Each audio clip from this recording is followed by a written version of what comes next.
tal amigos de LP Pasión por el Derecho? Bienvenidos a su programa, un nuevo segmento aquí en el portal jurídico más visitado de todo el Perú, La Vida del Practicante. Ya ha habido una primera edición de este programa con dos panelistas invitados, practicantes por supuesto de estudios jurídicos, y hoy también tenemos la presencia de dos amigos de la casa de LP Pasión por el Derecho. El estudio Caro Coria ha postulado su representante. Se trata de Arturo Matos, del estudio Caro y Asociado, y por otro lado de la institución pública CONADIS, Anaí Castillo, quien también es practicante en esta institución pública bastante conocida. Vamos a conversar con ellos sobre sus rutinas, las anécdotas, cómo es la vida de un practicante de derecho. Todas las preguntas que ustedes puedan formular las tienen que consignar en la caja de comentarios. Yo voy a estar corriendo traslado de absolutamente todas las interrogantes que ustedes puedan formular, los comentarios que puedan realizar en esta transmisión en vivo. Bienvenidos a LP, chicos, ¿cómo están? Muchas gracias. Buenas tardes a toda la comunidad jurídica que sigue esta página que es muy, pero muy reconocida. Buenas tardes, Francisco, muchas gracias por la invitación. Bueno, para mí es un placer estar aquí para poder compartir pues acerca de mis experiencias, de mis anécdotas como practicante. Entonces estoy presta a cualquier tipo de interrogantes. Arturo, bienvenido a LP. Francisco, ¿cómo estás, mi hermano? Buenas tardes. Agradecer en primer lugar la invitación, muy gentil de tu parte, y es un honor estar en LP Pasión por el Derecho, que es un portal jurídico que ha visitado el país. Y atento a responder cualquier pregunta. La primera pregunta que le queremos formular, de hecho tengo aquí un balotario, una batería de preguntas, pero tengo que precisar nuevamente de que ustedes pueden consignar sus interrogantes en la caja de comentarios. Yo se las voy a trasladar muy gustosamente a nuestros invitados. ¿Cómo llegan a trabajar, a hacer prácticas, por supuesto, en tu caso, Anaí, a CONADIS? Tú tienes experiencia ya trabajando anteriormente en estudios jurídicos, pero ahora estás trabajando en una institución pública en calidad de practicante. Claro, yo comencé practicando en el estudio del doctor José Luis Francia, un gran referente del derecho penal. Estuve practicando con él por 3 años, sin embargo, mi inclinación por los derechos humanos fue desde primer año. Prácticamente desde que ingresé para la carrera. Entonces, trabajar para un organismo adscrito al Ministerio de la Mujer era mi objetivo desde el principio. Y se dio la oportunidad con CONADIS. Y bueno, ahora ya me encuentro practicando en CONADIS, en la oficina de asesoría legal, y viendo temas de discriminación acerca de las personas con discapacidad, protegiendo sus derechos y todo ello. Siempre ha sido para mí un placer estudiar los derechos humanos, entonces me siento muy cómoda en mi centro laboral de ahora, ¿no? ¿Desde qué siglo comenzaste a practicar? Bueno, en realidad no sé si puede contar como prácticas, pero comencé con voluntariados en Proética. Hice mis prácticas ad honorem también en Proética. Hice activismo, fui la primera coordinadora de la Red Anticorrupción Lima y de todo el Perú. Hicimos capacitaciones por Trujillo, por la selva, junto con Proética. Y posteriormente, ya para poder aprender más el tema de procesal penal, de procesal laboral, para ver más el tema de casos, decidí entrar con el doctor Francia, decidí trabajar con el doctor Francia. Ya te voy a preguntar a lo largo de la conversación si tienes algunas anécdotas con el doctor Francia Arias. Yo he escuchado muchísimas también sobre el doctor Francia Arias. Claro. Arturo, ¿cómo llegas tú al estudio Caro y Asociados? Es una historia muy particular, porque uno cuando estudia Derecho, estudia cualquier carrera, quiere aspirar a los mejores lugares, pues, ¿no? Y yo me acuerdo que hace aproximadamente 2 años, si es que la memoria no me falla, vi una convocatoria del estudio Caro y Asociados. Y yo postulé, pero a la vez también postulé a otro estudio. Eso no lo sabe Caro. Y el estudio, y ese antiguo estudio me llamó de entrevista, me entrevistó y me seleccionó. Y una semana después de estar trabajando en ese estudio, recibo un mensaje de texto que era del estudio Caro y Asociados. Y decía, te invitamos a una entrevista tal día. Pero yo tenía una semana de trabajar en ese estudio que te comento. Entonces yo decía, me está convocando una entrevista al estudio Cara Asociados, que los que estamos dentro de la carrera de Derecho sabemos que es un gran estudio, se aprende mucho.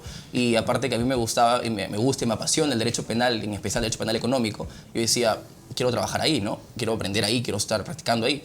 Pero tenía una semana trabajando en este estudio que te menciono. Entonces yo decía, pucha, si yo digo, si yo voy a la entrevista, por OVE me acepto, no me acepto, exacto. Vas a quedar mal, y después digo, por OVE me aceptan en el mejor de los casos.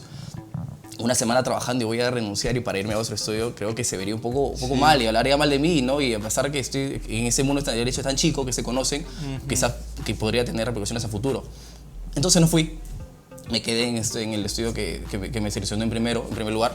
Y pasando el tiempo, ahora en el mes de noviembre, un compañero, que es uno de mis mejores amigos de la universidad, me menciona que había una convocatoria. Y efectivamente había una convocatoria, entonces postulé. Y bueno, esta vez, como ya estaba libre, me convocaron a una entrevista y pues absolutamente acudí a la entrevista. Primero fue una entrevista más que todo con recursos humanos, que te conozca más o menos quién eres tú, qué te dedicas, etcétera, etcétera. Y posteriormente fue otra entrevista que era más de la carrera. Y la entrevista me hizo la que actualmente es mi jefa directa, la doctora Ana Hurtado. Y también tengo una anécdota de la entrevista porque pasó algo inesperado que seguramente en mi momento te lo contaré porque llegué tarde. ¿Qué pasó? Llegué tarde.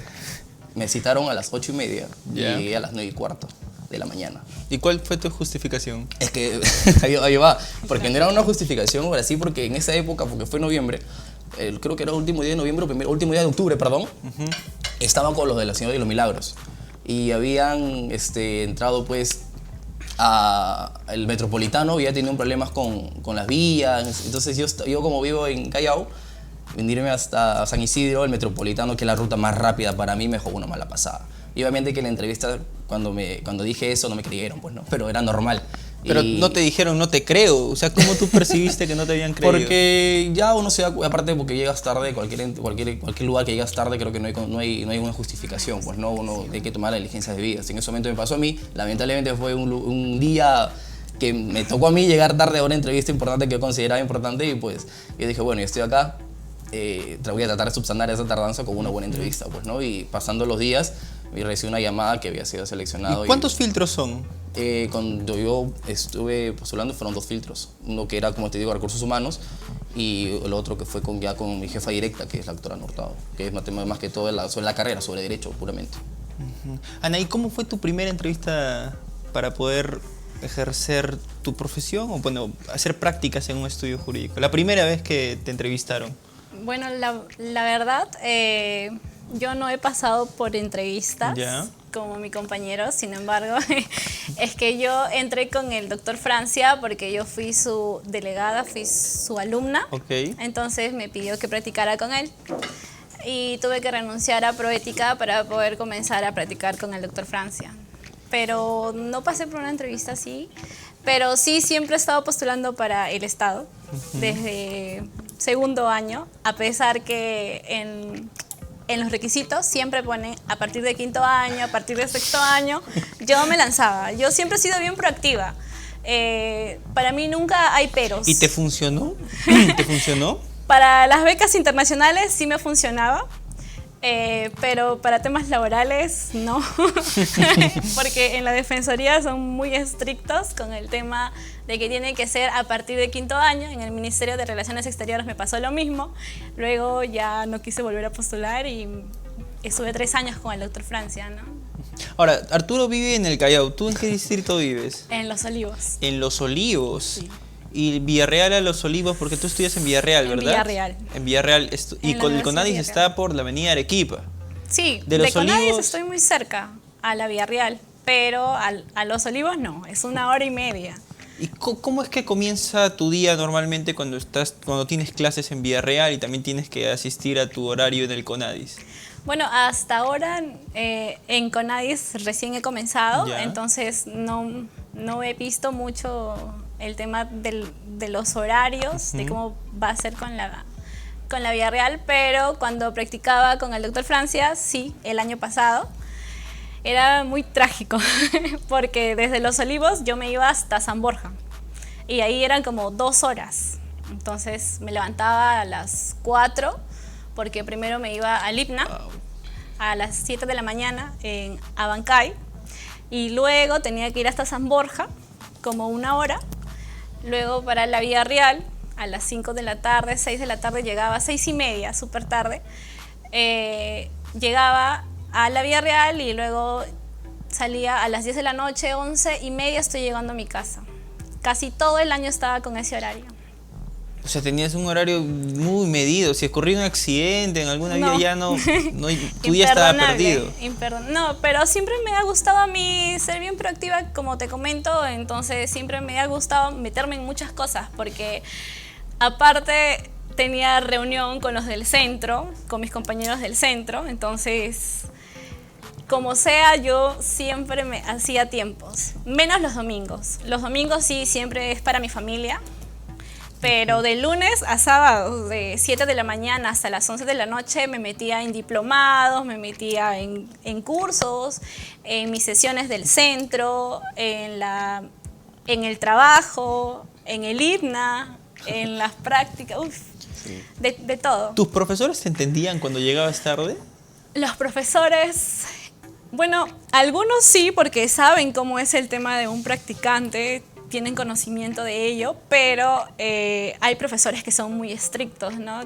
Yo tenía una profesora de laboral que me cerraba ¿No la vas a decir su puerta. nombre, ¿no?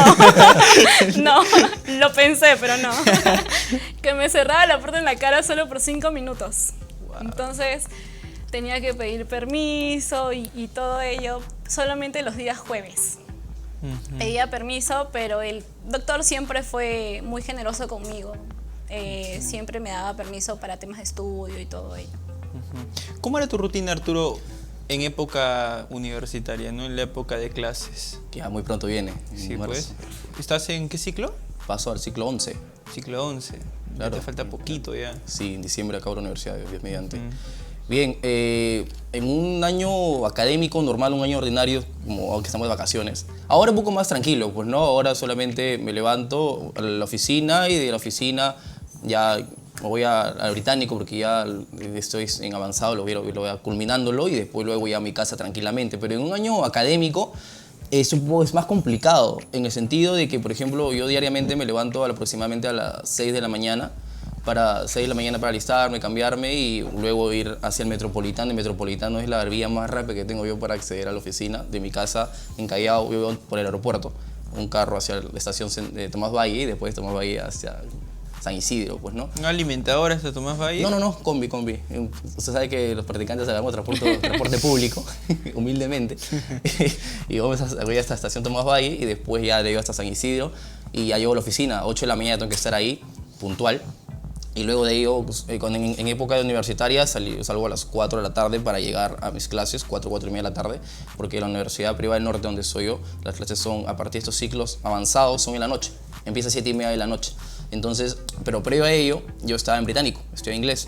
Entonces estudiaba de 6 a 7:30, llegaba un poco tarde a las clases, 20 minutos aproximadamente, y después entraba a clases 10 para las 8, así, porque yo estudiaba en el centro británico que está en en San Martín, en Jardines, y luego yo estudio en Los Olivos, la UPN está en Los Olivos, y yo estoy en esa sede, está mucho más cerca, pero es trajinado porque salía de clase 10:40, y de mi universidad hasta mi casa son 40 minutos aproximadamente, entonces llegaba a mi casa a 11:30, 11:40. ¿Hacer tareas? Si había cosas que hacer, lo avanzaba. Trataba de hacerlo todo fin de semana para que en la semana que comience, la semana laboral, esté mucho más despejado, mucho más tranquilo, porque en el trabajo hay harta carga, hay bastante trabajo que hacer, hay que avanzar. Y trataba de avanzar los trabajos de la universidad fines de semana, pues, ¿no? Pero llegué a mi casa por casi a la medianoche a cambiarme, a asearme, a bañarme después de todo el día, y después a descansar porque otra vez tenía que levantarme temprano, ¿no? Era un poco complicado, pero es lo que toca y lo que hay sacrificio que hacer ahora. ¿Y cómo hacías en semana de exámenes? Creo que no hay practicante o no hay estudiante que te haya respondido esto, ¿no? Hay que amanecerse.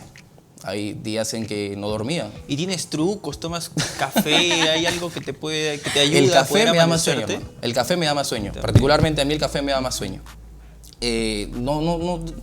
Tengo resistencia al momento de irme de largo de la madrugada, pero al día siguiente, en la tarde, siento un cansancio insoportable. Entonces ya estoy que me duermo. Si es que me tengo clases en la noche, uy, estoy pero matado, pero es sacrificio que tengo que hacer ahora que estamos estudiando. Pues no, ya falta poco culminar la universidad, acabarlo de la mejor manera y aprovechar las oportunidades que hay. ¿Y en la UPN los profesores comprenden tus ajustados horarios o es que por ahí también te ha tocado algún profesor que te cerraba la puerta como nadie?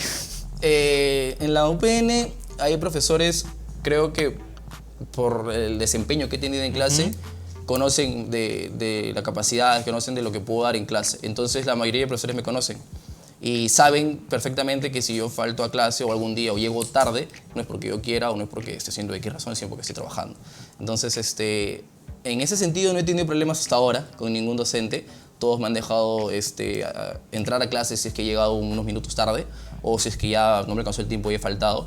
Porque en la hora de exámenes, a la hora de exposiciones, cumplir tareas, siempre he sido totalmente cumplido con ello. O sea, trataba de subsanar eso dando un buen trabajo al docente. Pues no, si bien es cierto, tengo obligaciones laborales, pero eso no quiere decir que afecte mi vida académica. Si vamos a hacer ambas cosas a la vez, hay que tratar de compensarlo, pues no, a pesar de que sea un poco cansado y tedioso.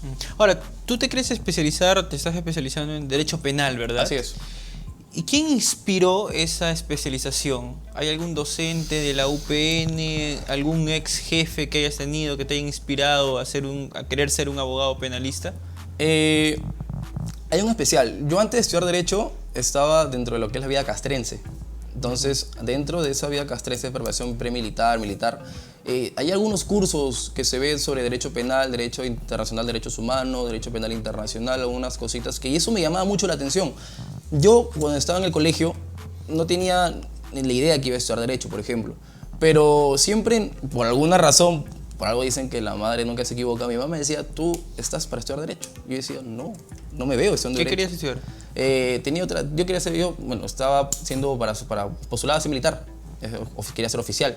Mi mamá trabajó en la policía, mi familia tenía relación a eso, entonces estaba mucho más relacionado. Y eso era mi visión. Pero como te digo, cuando estaba en esta vida castrense, llevaba cursos de Derecho, relacionado a la carrera de Derecho, y me llamaba mucho la atención, me gustaba. Y llegó un punto en que yo dije, en el año 2015, me acuerdo, quiero estudiar Derecho. Y mi mamá se reía, pues no, ya ves, te lo dije. Decía. Yo pues decía, en ese momento quizás no lo veía de esa manera, pero ahora sí quiero estudiar Derecho. Y desde que entré a la carrera me llamaba mucho la atención esa rama, lo que es Derecho Penal. Y ya al transcurrir el tiempo, conocí a que son grandes litigantes ahora. Me gusta mucho el litigio, me gusta mucho el derecho penal por eso, porque se puede expresar las ideas, puedes tratar de luchar sobre la libertad de un ser humano. Y veía, por ejemplo, las audiencias de gran amigo Juan Carlos Portugal, Jefferson Moreno Nieve, Villa Espinosa Ramos, esos abogados que son reconocidos y que el propio Carlos Caro con todo lo que representa, Nakazaki, el maestro. Entonces uno lo ve y trata de imitarlos, pues no, o tratar de llegar a ser como ellos en un momento, y esa es mi inspiración básicamente. Todos los días veo audiencias, videos y trato de imitarlos, obviamente preparándome diariamente. Ana, ¿y tú has participado en concursos de litigación también? Sí, también he participado en concursos de litigación, pero no penales, sino ante la Corte Interamericana. No sé si han escuchado sobre el concurso de la American University. Claro que sí. Pude ir ahí también. En la San Martín también hicieron un curso del Centro de Estudios de Derechos Humanos, el cual también terminó con un mini moot court. Ahí también pude concursar, salí como destacable y bueno, esa es mi poca experiencia en temas de litigación, pero también recibí el apoyo del doctor Portugal, de la doctora Jenny Bento, excelente persona, de mi coach Jan Ramos, que me hacía estudiar de 9 de la mañana hasta 9 de la noche, todos los días, menos los domingos, pero todos los días. Y era muy, pero muy tedioso. No pudimos pasar, pero bueno, lo aprendido nadie te lo quita, ¿no? No, de hecho, fue un gran esfuerzo. No es la primera vez que nos cuentan practicantes que el doctor Juan Carlos Portugal, por ejemplo, tiene esa predisposición para poder ayudar a los estudiantes. Sí, ¿no? Siempre ha sido predispuesto. Han venido otros practicantes quien lo han mencionado también. El profesor Juan Carlos Portugal los citaba a su departamento y los entrenaba en su departamento. Hasta por videollamada quería dar entrenamiento. ¿En serio? De verdad. Bueno, muy buena persona, un saludo para él. Un saludo para el doctor Juan Carlos Portugal. que de hecho está viendo la transmisión en vivo, así que aprovechen y envíenle todos los saludos. Un saludo, así que da su saludo. ¿Por qué decidiste estudiar Derecho, Anaí? ¿Qué te llamó la atención de la carrera? A ver, bueno, lo mío no comienza con el tema de querer ser una gran litigante ni nada de eso. Yo pertenezco a una comunidad indígena. Mis papás son de Pararín, de la provincia de Recuay, del departamento de Ancash. Y siempre me he sentido muy identificada con ese pueblo. Entonces, ver las deficiencias que tenía desde muy niña, siempre he sido como, pero ¿por qué, papá? ¿Por qué no hay agua en Pararín? ¿Por qué, papá? ¿Por qué pasa todo eso? No tienen demarcación territorial hasta ahora, siguen luchando, ya están en el Tribunal Constitucional, siguen luchando por la demarcación territorial. Y entonces, desde muy niña yo me preguntaba todo eso, y entonces mi papá me decía, si quieres hacer algo por Pararín, estudia Derecho. Y yo le decía, pero no, Derecho no, yo no me veía tampoco como abogada, yo quería ser veterinaria. Amo los animales a más no poder. Y entonces, posteriormente, cuando ya me encontraba postulando, ahí viendo con qué carrera iba, mi mamá pues que me decía, ¿no? Tú no puedes ir para veterinaria, eres asmática, eres alérgica, imposible que vayas a veterinaria, decídete por algo. Y ahí fue que dije, bueno, mi papá que me insistía, ¿no?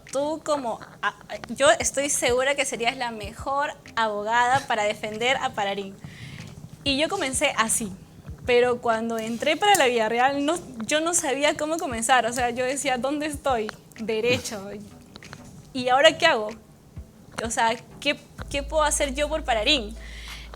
Y ahí conocí a un doctor que ya falleció, el doctor Casiano, que en paz descanse, que fui su delegada. Yo le comenté más o menos cuáles eran mis metas respecto a mi pueblo y todo eso, y él como que me decía, léete estos libros, y empecé a leer sobre derechos humanos, sobre el activismo, sobre derecho constitucional y todo ello, y ahí dije, no, esta es mi rama.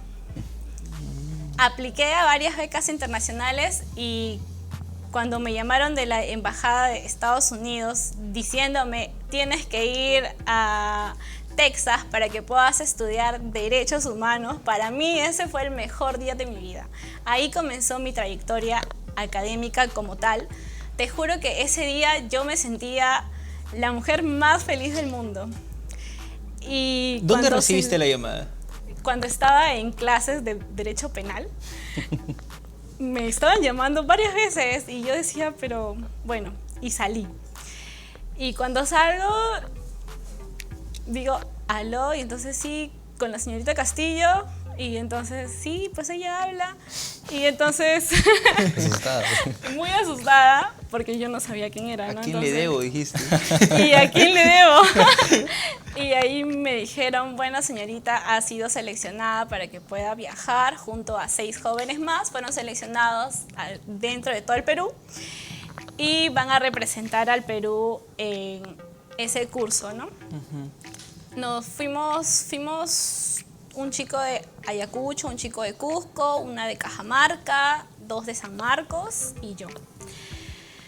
Allá la verdad es que fue una gran experiencia, conocí a grandes personas. Quisiera mandarle saludos al director de Derecho de la facultad en el American University, el doctor Arenas, el doctor Jesús Acosta. Fueron de verdad grandes mentores. Todos me decían, pero lucha por los derechos humanos, si tanto te gusta, lucha, porque yo tenía muchas dudas por el tema más que todo pues económico, ¿no? Porque todos dicen, ay, todos los que son constitucionalistas, los que ven derechos humanos se mueren de hambre y que no sé qué. Y yo tenía miedo por eso, y entonces como que yo no me atrevía. Pero, como dice mi padre, cuando uno es bueno, en donde sea, siempre saca la cara, ¿no? Y bueno, considero que es lo que me gusta, es mi pasión. Soy muy apasionada con lo que hago, y todo lo que me propongo siempre trato de lograrlo y sobre todo hacer una buena representación y siempre pues haciendo quedar bien a mi querida casa de estudios, ¿no? ¿Cuál fue el consejo más valioso que te ofreció este profesor que inspiró tu especialidad de Derechos Humanos? El doctor Arenas. Sí. Bueno, él siempre me decía que tengo que luchar por lo que quiero y si para ti es un sueño, solo un sueño, bueno, las grandes decisiones siempre comienzan con un sueño, me dicen, ¿no? No es que cualquier persona se sienta, entonces dice, voy a hacer esto y lo hace. No, siempre comienza con un sueño. Quisiera hacer esto, entonces lo que tienes que hacer es actos que puedan hacer cumplir tus metas, tus sueños. Primero es soñar y posteriormente es hacer cumplir tus sueños. Y para mí la defensa de los derechos humanos siempre fue desde muy niña, hasta ahora sigo.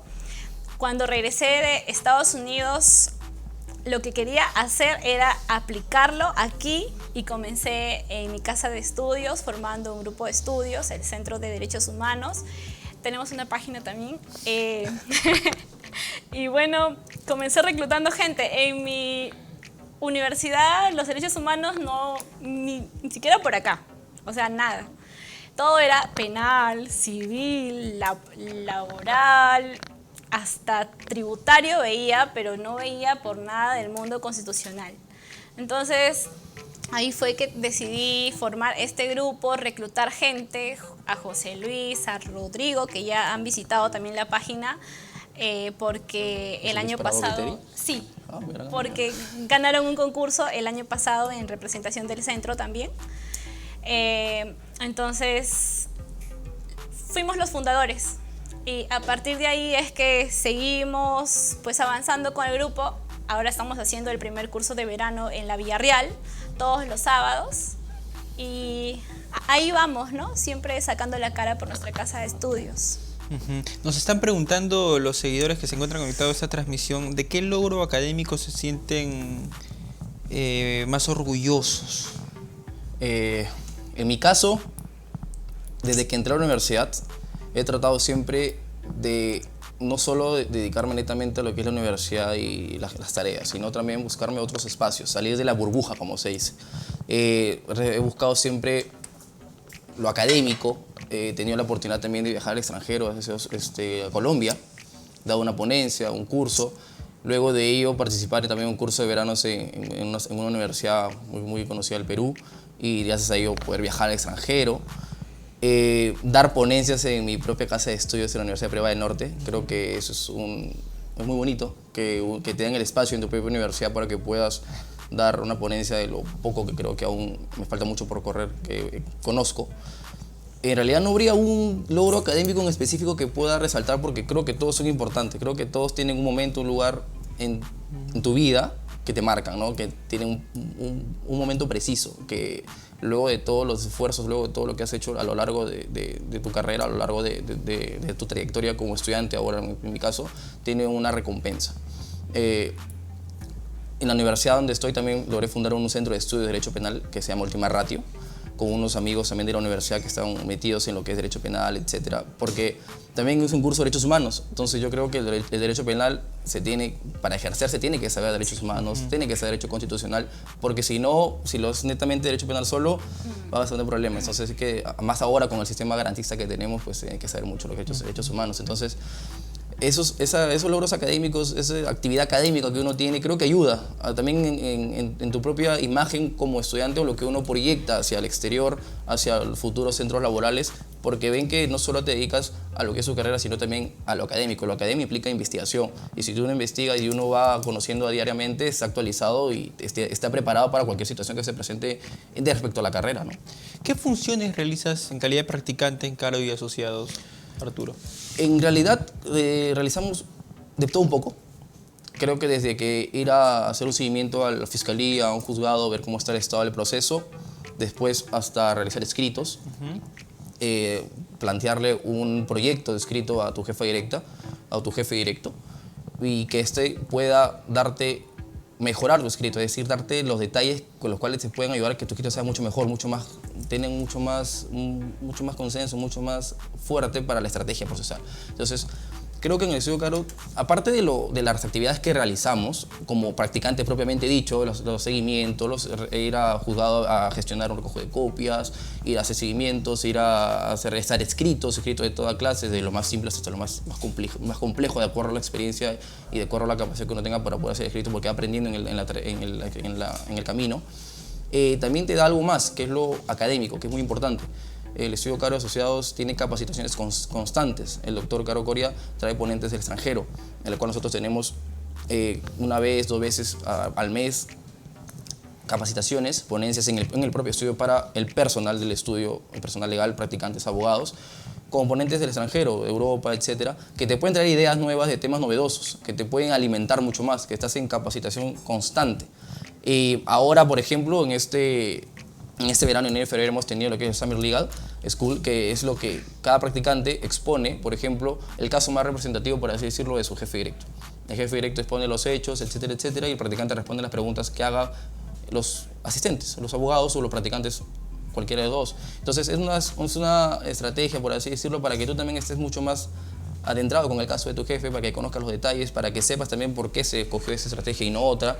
Y ayuda bastante en el perfil del practicante, porque no solamente al menos el estudiador busca un abogado netamente, sino también un investigador, también un personal académico, porque eso ayuda, como te mencioné hace un momento, en seguir en la constante capacitación, en el constante estudio y estar actualizado, que es importante ahora con todo esto que está pasando en los medios. A ver, explícame eso que me acabas de comentar. ¿En qué consiste? Semanalmente un practicante expone el caso más interesante de su jefe directo. Así es. Y se somete al rigor de las preguntas de todos los que constituyen el estudio del área legal. Así es. Todos los viernes a las 3 de la tarde pasamos todos al directorio y el jefe del practicante expone los hechos del caso más representativo que tiene a su cargo. Y el practicante es quien se encarga de responder las preguntas que los asistentes realicen, sea practicante o sea abogado. Y nos sometemos, como tú bien mencionas, al rigor de las preguntas. Y esto hace que nosotros también mejoremos, que nosotros también tomemos la preocupación de poder capacitarnos, estudiar un poquito más sobre el tema, no solamente leyendo el caso, sino también capacitándonos exteriormente, leyendo algunos libros para entender más o menos el tema, ¿no? Y hay preguntas que uno quizás no se le espera, pero que en momento la puedes resolver. En momento la respondes y te corrigen, porque es normal que uno en su calidad de practicante puede equivocarse en algunos temas, y ahí hay hay abogados con la capacidad de poder darte herramientas para mejorar. Y eso es lo que uno valora más del estudio Caro. Bueno, en particular, no solamente porque aprendes lo que es derecho, estrategia procesal, sino también te mantienes en constante capacitación, que es muy importante, creo yo, para un practicante. Anaí, tú has trabajado con el doctor Francia Arias. Yo he sabido, porque tengo mis informantes, de que el doctor Francia Arias selecciona un grupo de alumnos para poder ofrecerles clases particulares en su propio estudio jurídico, y que les presta libros, les presta copias, él mismo te las ofrece. Es que es muy dedicado con sus propios practicantes o con los estudiantes que él siente que tienen mucho interés por su curso. ¿Tú me puedes brindar mayores luces sobre este dato que quiero constatar ahora mismo? Sí, como ya lo he mencionado, el doctor Francia siempre ha sido muy generoso con todos sus estudiantes. Si tú necesitas un libro, vas, simplemente llamas, dices: doctor, necesito un libro sobre penal tributario. Y ¿Tú conoces su biblioteca? Sí, de hecho, he es estado enorme. 3 años ahí, es enorme. Libros por todos lados. En serio, el doctor es un hombre muy preparado, muy leído, tiene una capacidad para hacer resúmenes increíble, es un buen litigante, tiene muy buenos casos y para mí él es un capo siempre. Y él trata de reclutar a los chicos que más interés tienen en el derecho penal, los prepara todos los sábados, los lleva al estudio, les hace exponer también sobre dogmática penal, procesal penal. En cuanto en las prácticas, también el doctor siempre me mandaba a investigar. Él me decía: antes de que hagas un escrito, investiga jurisprudencia, investiga doctrina, empápate bien con el tema y posteriormente empiezas a redactar. Esa siempre fue su táctica de él. Y En serio, gracias a él aprendí muchísimo en el tema procesal laboral, porque también llevaba casos laborales, procesal civil, procesal penal. Y todos los doctores siempre fueron muy buenos, muy atentos en ese estudio. El doctor Diego Castro, la doctora Sheila, siempre prestos a querer enseñar. Ahí nunca te negaban nada. Doctor, tengo una tarea, me decían, ya a ver, trae. Y ahí tenemos una pizarra. Y se ponían a explicarme para que yo pueda dar mis exámenes. O sea, teníamos ese nivel de confianza. Pero con la condición de que te quedes más tiempo en el estudio o algo. No, yo salía temprano porque tenía examen, pero otros días sí, ¿no? En un estudio es muy diferente cuando trabajas para una entidad pública. En un estudio como es privado, entonces suele darse un poco más de confianza, un poco más de flexibilización.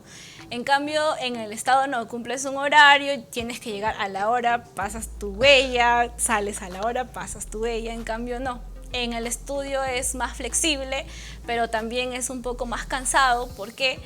Porque hay veces en que te llegan apelaciones que son de un día para otro o con 3 días de plazo, 5 días de plazo, entonces estás como loca y te tienes que quedar hasta las 10 de la noche, 11 de la noche y calladita nada más porque él siempre fue muy flexible conmigo, entonces también te quedas ahí, ¿no?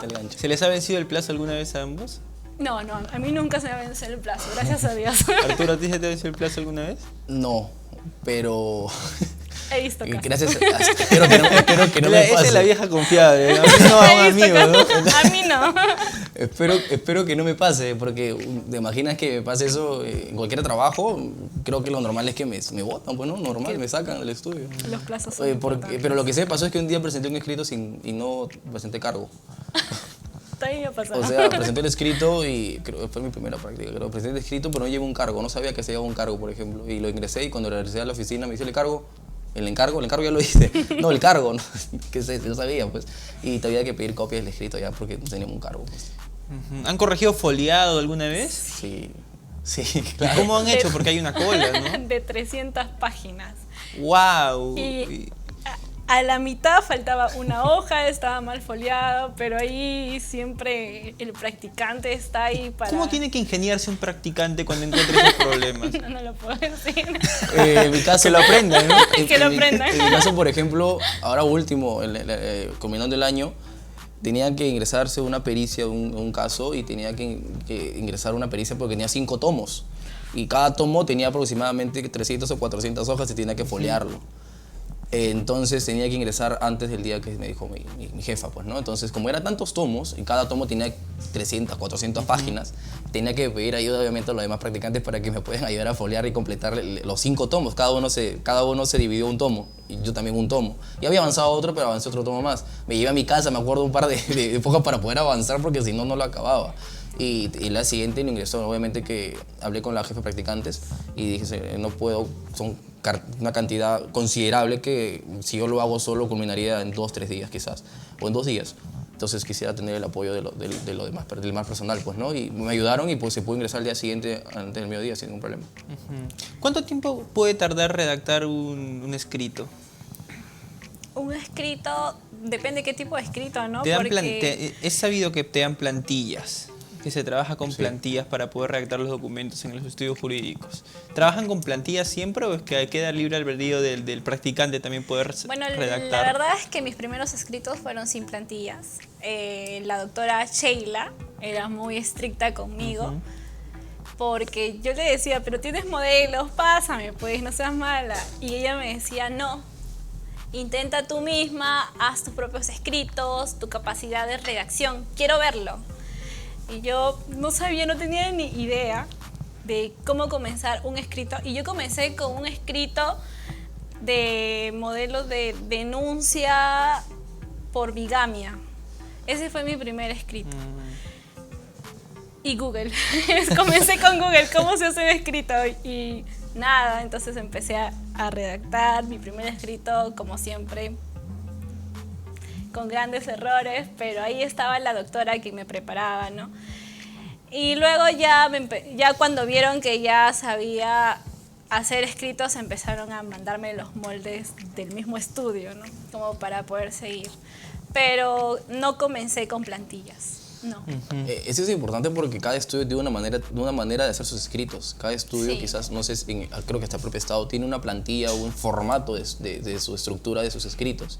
Quizás yo tengo un modelo que he hecho un estudio pasado, en un trabajo pasado, y no es el mismo modelo que quizás ahora es el actual estudio donde estoy. Entonces uno tiene que acoplarse. Obviamente que el formato no cambia mucho, pero en la estructura, en la manera de fundamentar, de acuerdo también a qué jefa o qué jefe, qué abogado tengas, porque a unos les gusta quizás una fundamentación mucho más amplia, mucho más citas, a otros les gusta quizás una fundamentación mucho más concreta. Entonces uno tiene que acoplarse a la situación donde está. Por eso que preguntar también cómo quisiera uno a su jefe directo, cómo quiere el escrito, fundamentar algo preciso, o explayarse, quizás como una fundamentación con mucho más jurisprudencia, etcétera, etcétera. Y poco a poco en el transcurso de ya como van pasando los días, ya uno se acopla al sistema de trabajo de la oficina, pues, ¿no? Porque varía mucho de acuerdo a con quién trabajas. Hay varias personas que les están mandando saludos, chicos. Renzo Vázquez Villacorta, Derecho UPN, a mi gran hermano Arturo, Luciano Andrés Trigoso, Joalí Cristina. Está en la oficina. Joalí Renzo. Cristina. Es mi mejor amiga. Felicidades Villarreal. Ah, mira, caramba. Gracie Llerena. Mi amigaza. Un saludo también aquí al hombre. Adriana Pardo pregunta: ¿algunos libros que nos puedan recomendar? Ah, sí. ¿Algunos libros que nos puedan recomendar, chicos, en Derecho? En mi caso, por ejemplo, lo que es parte general, me ayudó mucho. Me marcaron dos libros muy Derecho importantes. penal, Derecho ¿no? penal, parte general, me marcaron dos libros, ¿no? Que considero importante, que es de Luis Miguel Bramón Arias y de Felipe Villavicencio. Al menos ellos dos en parte general me marcaron mucho. En penal económico, en lo que ahora laboro, estoy casi leyendo por la mitad el libro de Percy García Cabero sobre derecho penal económico y sin ni hablar de los tomos de Carlos Caro Coria y Luis Miguel Herrero Alfaro, que son muy buenos respecto al tema, ¿no? ¿Hay algún libro que quieras recomendarle a la comunidad jurídica? A ver, en el derecho penal lo mismo, yo también me guié de Bramón Arias, pero en mi rama, en el tema de los derechos humanos, en el derecho internacional a Fabián Novak, Elizabeth Salmón, muy buen libro. En el derecho constitucional a Chanamé, con ese libro era mi Biblia en el constitucional. Sí, Pedro Niquen, muy bueno en los derechos humanos. ¿Quién más? Hay varios Ellos libros, son creo. hay muchísimos libros, pero creo que los más básicos son esos. Me acuerdo lo que uno busca también que vas a leer. Pues, ¿no? Claro, eso depende de la rama, ¿no? Ahora, La que busca. con esta rutina tan ajetreada que ustedes asumen cuando ya tienen que comenzar sus clases, con el horario de prácticas, ¿es cierto que se bajan las notas? En mi caso, no. No, la verdad es que siempre me ha gustado llevar notas altas, siempre. Entonces he tratado de organizarme al máximo. Creo que desde el principio les dije que cuando yo me propongo algo lo cumplo, entonces nunca me ha afectado a mí el tema laboral. Siempre, así tenía que amanecerme, yo lo hacía. Yo podría estar 2-3 días sin dormir con tal de cumplir mis metas profesionales. Y para mí, pasar con altas notas siempre fue una meta. Entonces nunca me afectó el tema laboral. Claro, en el tema de tiempos un poco, en el tema de tardanzas también, tardanzas y faltas a veces, pero en el tema académico, respecto a las calificaciones, no. Para nada. En mi caso, por ejemplo, en la universidad soy quinto superior y trato de mantener esa categoría, porque es bonito que te reconozcan, ¿no? Tener un logro. Y es muy difícil mantener las notas cuando uno trabaja, las notas que uno normalmente está acostumbrado a sacar, pues, ¿no? Buenas notas, por así decirlo, porque 18, 20, 17, o sea, nunca sacar un bajo promedio. Pero cuando uno trabaja se convierte mucho más difícil porque tiene otras responsabilidades, entonces tienes que organizar mejor tus tiempos. Si de 8 a 4 trabajo, de 6 a 7 y media hago otra cosa y le voy a la universidad, entonces me programo y como solamente laboro de lunes a viernes y estudio normalmente también de lunes a viernes, sábado y domingo, pues me dedico a repasar mis clases. No solamente leyendo lo que hago en clase, sino también, al menos es lo que hago yo, no repaso mucho lo que hago en clase, me compro libros. voy a, por ejemplo, donde venden todas las clases de libros en Derecho, en Azángaro, me voy ahí y respecto a un tema que me interese, lo compro. Y normalmente llegué a una práctica de comprar un libro para cada curso en particular. Para internacional me acuerdo que compré el de Salmón. Ambos, Derecho Internacional, Derechos Humanos. También. Es buenazo. Último Y, libro. por ejemplo, en otros temas también buscaba libros relacionados al curso que estoy llevando para entender mejor, ¿no? Quizás otra visión mucho más amplia y también tener otra perspectiva, tener otra doctrina, aparte de la que me hizo el docente. Y de esa manera, pues, cuando me llegue el examen, no necesariamente poner lo que el docente hizo en clase, sino también interpretar lo que yo entendí, lo que leí, de lo que veía en YouTube, los videos que son importantes sobre la tecnología. Y así de esa manera me capacitaba, me autocapacitaba, ¿no? Eso es importante. Quiero saber dónde compran su libro los estudiantes de Derecho, porque tienen el salario pues bastante recortado, aún no son profesionales, tenemos que ahorrar definitivamente. Entonces, Definitiva. ¿dónde compras tus libros, Anaí? Bueno, en Quilca, En Quilca. Azángaro, Ya. Yo también los compro en San Quilca. Marcos. Ah, en San Marcos, En San Marcos claro. también, Derecho. claro. Obvio que se comienza con copias. Todo estudiante de Hasta ahora, Derecho hasta ahora. ha comenzado con copias. No compramos originales. Pero ahora último, bueno, cuando comencé mis prácticas ya empecé a proponerme a comprar esos libros que son originales, sí o sí. Porque los 2 primeros años de carrera, no te miento, todo mi estante eran copias. Copias y copias y copias. Ahora yo veo mi biblioteca, ya lo voy llenando poco a poco con libros originales. Y entonces trato de comprar, ahorrar mi dinero. La verdad es que mis 2 vicios es comprar libros y comprar carteras. En serio. Yo veo un libro y si me gusta, lo compro. Así me quedé sin comer. Yo los compro porque es uno de mis vicios. Entonces, lo mismo me pasa con las carteras, ¿no? Pero es bueno, ¿no? Ya ir comenzando desde ya en la etapa preprofesional.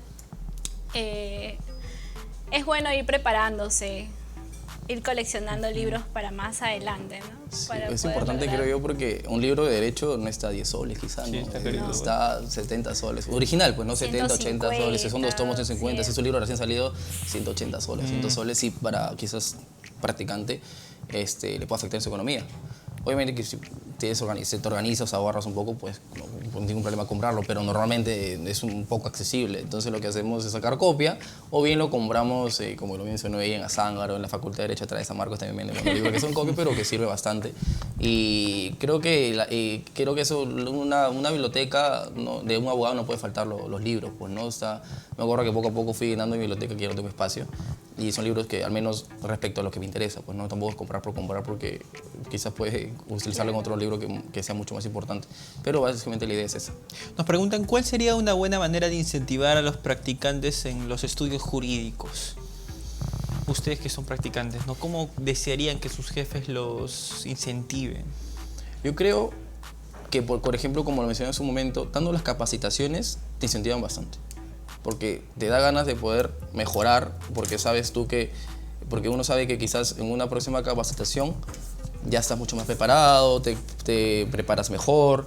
Quizás cuando haces un escrito hacia tu jefe que te diga, ¿sabes qué? Acá estos son los detalles que tú puedes mejorar, o tal cosa, o te da quizás un material, o qué sé yo, hay muchas maneras de incentivar a un practicante, pero creo yo que si te hace conocer tus errores de una manera que sea la buena manera de aceptar de que tú quizás estás aprendiendo, porque es parte de ser un practicante que estás aprendiendo, y te dé las pautas, ¿no? Puedes hacerlo así, puedes hacerlo así, mira, léete este libro, tal artículo, el código, interprétalo así. Entonces yo creo que uno ya se le va quedando, y para una próxima oportunidad ya uno mismo aplica su interpretación y ya sabe qué cosa hacer ante un escenario parecido a ese, ¿no?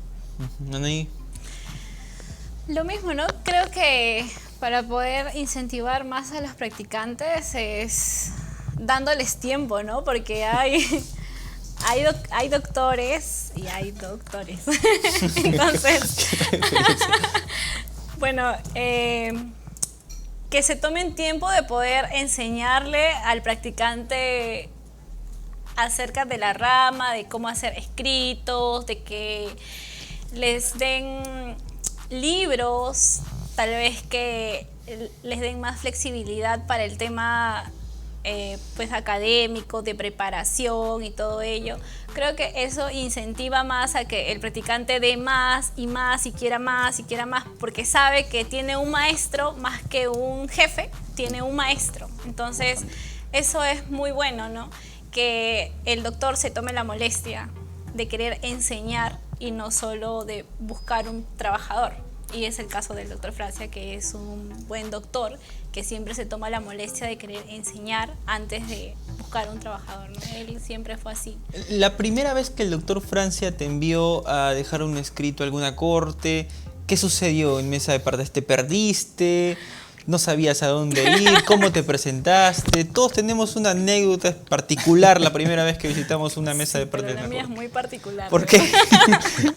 A mí me ha pasado de todo como practicante, en serio. La primera vez, para empezar, yo no conocía fiscalía. Bueno, como les decía, yo no conocía penal para nada. Para mí era algo muy nuevo. Y peor, voy a saber dónde queda la fiscalía y todo ello. Y me mandaron hasta Lurín. Wow. Para mí era de Los Olivos hasta Lurín. Era, te juro que fui con tacos, nunca más. Eso es un poco más molestoso para las practicantes que son mujeres, ¿no? Los tacos. Y a partir de ahí aprendí que los tacos, bien lindo para la presentación y todo eso para la oficina, pero para escritos, las bailarinas. Siempre andamos con las bailarinas en la cartera, no sé si todas, pero creo que la mayoría. Y el primer día fui, me presenté, me mandaron a averiguar el estado de un caso y el señor hablaba muy rápido. Y entonces me decía, bueno, el último es que pues lo han mandado para fiscalía y que no sé qué. Y yo, un ratito, díctame de nuevo. Y él me decía, no, ya pase señorita, pase ya. Y él decía, por favor, díctame de nuevo que no entendí nada, por favor. Y él me decía, entonces grábeme. ¿Se puede grabar? Sí. Sacaba mi celular y yo tenía que grabarle, ¿no? Hable. Bueno, el último estado de este caso, ese fue mi primer escrito. Pero luego cuando fue con más experiencia y todo eso, ya me volví, pero ya una trome presentando esos escritos, que una vez me acuerdo que se nos vencía una apelación de cese de prisión preventiva de 350 páginas, 380 páginas, en el Taxi Beat. Estaba ahí foliando y el taxi choca. Y fue un accidente fuerte, pero por la adrenalina que yo tenía, ni cuenta. ¿Seguías Entonces, foliando? yo seguía foliando. Y era como que toda la gente se estaba acercando. Te juro que toda la gente yo veía alrededor. Y entonces el chofer sale, se pelea con el otro señor, que cómo es posible, llega la policía y yo seguía foliando. Y todos me decían, señorita, salga del carro, que no sé qué. Y yo, pero ya faltan 20 minutos para que venza. No. Se acercó la policía, está bien, sí. Y yo me fui corriendo, tomé otro taxi y volé para el juzgado. Estaba en Cuadros. Y el accidente fue en Javier Prado con San Borja. Entonces yo tenía que tomar otro taxi. Tomé otro taxi, todo. Llegué a pelearme con el portero. No, pero falta 1 minuto, mire que cómo es posible. ¿Llegaste a 1 minuto? Sí, a 1 minuto, pero ya estaba cerrado. Y yo, pero mira, este es mi derecho, que cómo es posible. ¿Quién te iba a recibir entonces ese escrito? No, o sea, la puerta del juzgado se cierra primero. Pero adentro te atienden hasta las 4:45. Claro. Pero los vivos ya habían cerrado la puerta, pues entonces yo entro y les digo, ábrame la puerta, que falta 1 minuto, que este es mi derecho, que cómo es posible, y me puse a gritar como loca. Luego me puse a llorar y todo, último me dejaron pasar. Dijeron, bueno, ya está bien, faltaba 1 minuto, pase. Pero yo tenía que pasar porque ese tenía que presentarse. Entonces presenté el escrito, todo, volví al estudio y llaman a mi compañera de trabajo, quien pidió el taxi. La llaman desde Taxi Beat preguntándole cómo estaba yo, si ya fui pues atendida pues en un hospital y todos se miran las caras, ¿cómo que te han atendido en un hospital? No entiendo, me dicen, no, es que tuve un accidente, pero diles que estoy bien, diles que estoy bien. Estoy foleando. Y yo Sigo foleando. yo seguía Estoy foleando. y a las finales pues empezaron a preguntar si yo quería indemnización, no sé qué cosa. Yo ni Quieren enterada ingresar del accidente, yo no tenía conocimiento de la gravedad del accidente, pero bueno, los aplicativos eran muy estrictas con ese tema, ¿no? Pero fue una bonita experiencia, la verdad. ¿Qué cosas te han pasado a ti, estimado? Wow, qué cosa no me ha pasado también.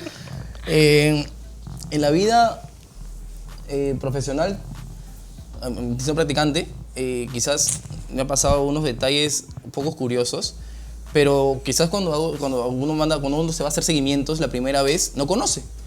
A mí, por ejemplo, me recuerdo que la primera vez me mandaron al Lurín. Y yo no sabía cómo llegar al Lurín, porque en mi vida he vivido el Lurín. Entonces yo creo que preguntando, agarré a los chinos, porque me acuerdo, y llegué, y pude hacerle seguimiento, pero no sabía qué cosa preguntar. Y decía, me acerqué a la mesa de partes de fiscalía, me acuerdo que fue, y decía, buenas tardes, sí, vengo por un caso. Sí, pero ¿qué desea? ¿Quién eres? ¿Te dijeron? Sí, sí, buenas tardes, vengo a preguntar unas cositas. ¿Qué caso? Ah, ya, entonces ahí fue cuando les di el número de carpeta fiscal, etcétera, o expedientes y juzgado. Y ahí poco a poco ya me fui fogueando, como se dice, y fui mejorando en la manera de hacer esos seguimientos, porque lo primero que te manda un practicante cuando estás aprendiendo son esos seguimientos, ¿no? Hasta que hace poco me acuerdo me mandaron a Mala, a Añete. Y yo creo que tenía que hacer un seguimiento y fui solo. Y yo soy practicante, yo soy abogado, como para identificarme y que me hagan caso. Por así decirlo. Eso, ¿cómo te haces respetar como practicante? Porque a veces... Exacto, tienes que jugar un poco a la experiencia que acumulas a lo largo del tiempo como practicante como para poder hacerte respetar cuando entras a un juzgado, ¿no? Claro, en esa oportunidad recuerdo que el doctor Luis Reina Alfaro, que es abogado director del estudio Caro Asociados, me encomienda, me da la tarea de ir a Mala a averiguar el estado procesal de unos casos. Y yo dije, Mala, wow, y eran las 9 de la mañana, recuerdo. Entonces, ni bien llegué al estudio, una hora después ya me estaba listando para ir a Mala. Entonces, con terno, imagínate tú con terno, y era Mala con tanto calor, con mi lonchera, porque me ahorré en comida, también mi loncherita. Y me fui a Mala, me subí a un Soyuz y me fui a Mala. Y me acuerdo que el bus me dejó exactamente en Bujama, que es al frente está la playa. Entonces, yo con terno, con mi lonchera y al frente estaba la playa. Entonces tú verás el calor que sentía, pero es parte de lo que uno tiene que pasar. Entonces acudí a la fiscalía y ya eso, con más experiencia, como tú bien lo has dicho, puedes hacerte respetar, como se dice en la fiscalía. Bueno, llegué, me presenté y dice que venía de parte de tal cliente. Tenía todos los datos. Ahora sí. ¿Viajaste a Mala? Viajé a Mala, que son 2 horas y media casi de camino. Y uno, antes quizás cuando recién empieza, va a hacer seguimiento, pero con el caso nada más. Y dice, ¿de parte quién viene? Y yo, no sé, aquí cargado. Pues ahora, cuando fue a Mala, por ejemplo, me dieron todos los datos, todo, apunté en una hojita, todo, qué cosa voy a decir. Si me ¿Hace cuánto fue eso? Recién hace una semana. Ah, ya. Los placeres del litigio. Ah, ¿te acuerdas? Me hicieron un bullying terrible en mi Facebook porque no parecía el emoticón de carrito y apareció un avión ahí viajando Mala. Pero llegué, me presenté y dije, soy el asistente de parte del cliente tal. Tiene un motivo todo apuntado, ¿no? De frente, como se dice, le gané el vivo, como se dice criollamente. Y la señorita me atendió. Después tenía que irme a la de Pincri, que es la policía. Y también me acuerdo que con el mayor me entrevisté, con el director de la de Pincri, y de igual manera tendría que ser nervios fríos, confiado, porque si voy nervioso, porque ese es mi caso me hace. Entré a la oficina, verifiqué lo que tenía que verificar, avisé por WhatsApp llamadas a la oficina, y con las mismas me regresé a Lima. Pues no llegué aproximadamente a las 6:30 a Lima.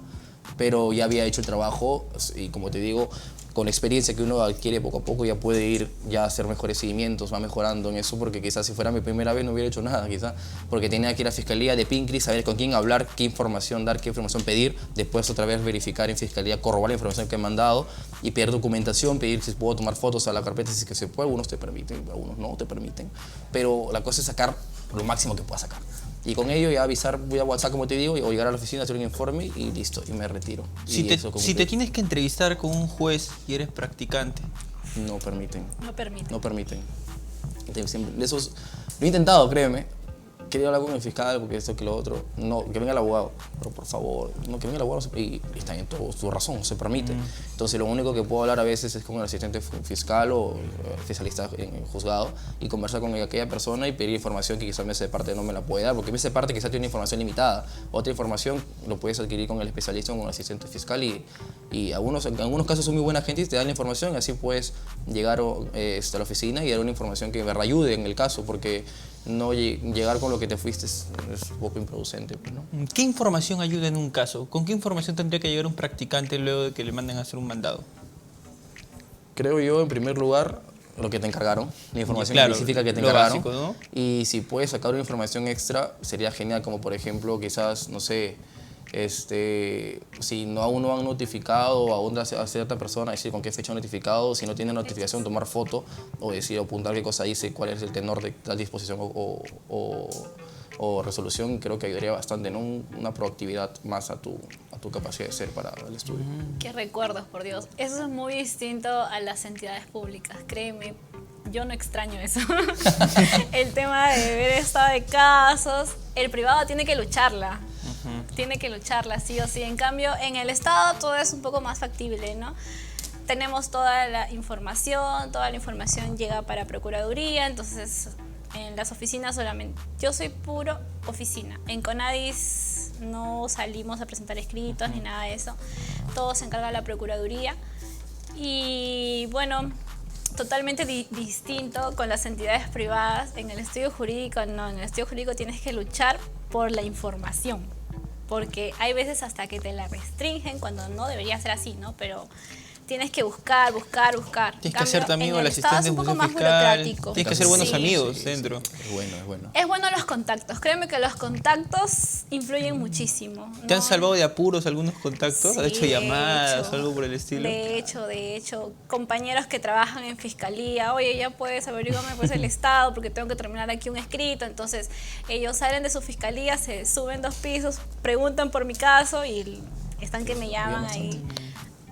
Sí, han ayudado muchísimo, ¿no? ¿Tú, Arturo, tus contactos te han servido en algún momento? La verdad que sí, bastante. Donde voy, donde sea académico, profesional, etcétera, Sí. trato de hacerme amigos. No trato, o sea, creo que es propio de mi personalidad. Creo que es propio de cada uno, porque quizás uno va a un lugar y es un poco introvertido y no puede expresarse mucho. Quizás es parte de la personalidad de cada uno, pero en particular, en mi caso en específico, me llevo bien con las personas, me hago amigo muy rápido. Y a futuro, sin querer, no es por una razón de conveniencia, sino sin querer puedes quizás a pedir un favor, que quizás a futuro puede ser mutuo. A mí también puede pedir un favor y encantado de ayudar a mis amigos, pues, ¿no? ¿Es importante que el practicante vaya bien vestido? La verdad es que sí.